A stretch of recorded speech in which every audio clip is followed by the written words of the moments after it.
C'est le meilleur film produit par Netflix cette année. Et de loin, vous ne trouverez pas mieux. Un film qui vous prend à la gorge et qui ne vous lâche plus.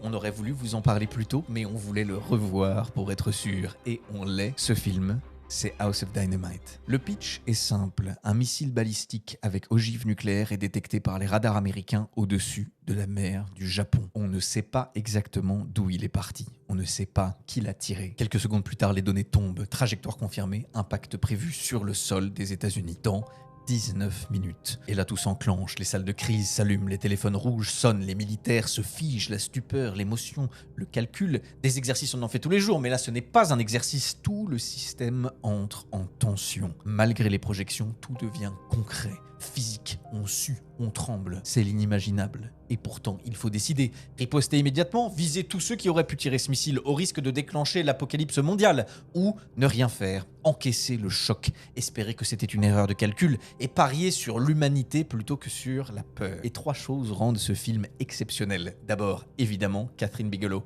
qui continue de rappeler qu'elle est l'une des cinéastes les plus passionnantes de sa génération. Dans ce film, elle poursuit ce qu'elle avait exploré dans Des Mineurs, dans Zero Dark Thirty, dans Détroit, toujours avec son chef opérateur Barry Ackroyd, caméra à l'épaule, images tremblantes, style quasi-documentaire, on est plongé dans l'urgence, dans la tension pure, dans les différentes salles de crise avec les protagonistes. Cette mise en scène enlève toute distance et renforce cette sensation glaciale de « ça pourrait arriver demain ». Les gens qui gèrent ce genre de crise ressemblent à des gens que je connais. Avec ce film, Bigelow s'affirme encore comme l'une des rares aux États-Unis à faire du cinéma à thèse, avec une vision politique claire.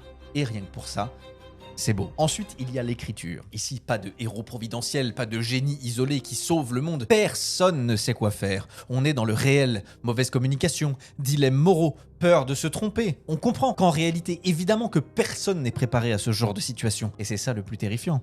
La fin du monde peut arriver, non pas parce que quelqu'un le veut, mais parce que personne ne saurait quoi faire. Et puis, il y a ce que le film raconte de notre époque. House of Dynamite ne surgit pas par hasard. Il arrive au moment où l'anxiété nucléaire revient partout dans le monde. Et Hollywood, comme toujours, sert de sismographe.